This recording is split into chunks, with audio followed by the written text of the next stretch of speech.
পুটিহাট থেকে কিনে আনা দুইটা পুদিনা গাছ আজকে আমরা জমিতে লাগালাম। আসসালামু আলাইকুম। আমার হাতে দেখতে পাচ্ছেন দুইটা পুদিনার চারা। এগুলা মূলত আমি পুটিহাট থেকে নিয়ে আসছিলাম আর এনে ঘরের মধ্যে রেখে দিয়েছিলাম। শনিবার নিয়ে আসছিলাম, আজকে হচ্ছে শুক্রবার, প্রায় এক সপ্তাহ হয়ে গেছে।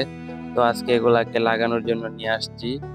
তো প্রথমে আমি এখানে দুইটা আগে গর্ত করে নেবো বুঝলি।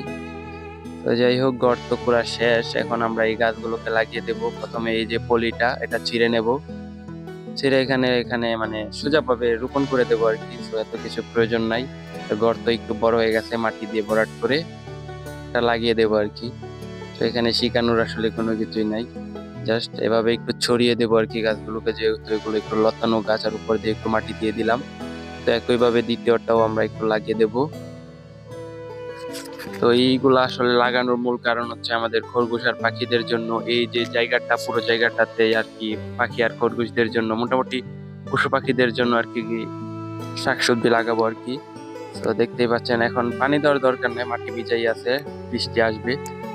তো যাই হোক, আর এই যে দেখতে পাচ্ছেন আমাদের কলমি শাকগুলো, এগুলো হয়ে গেছে আর কি। তো এই ছিল আর কি। তো সবাই ভালো থাকবেন আর আমাদের জন্য দোয়া করবেন। আল্লাহ হাফেজ।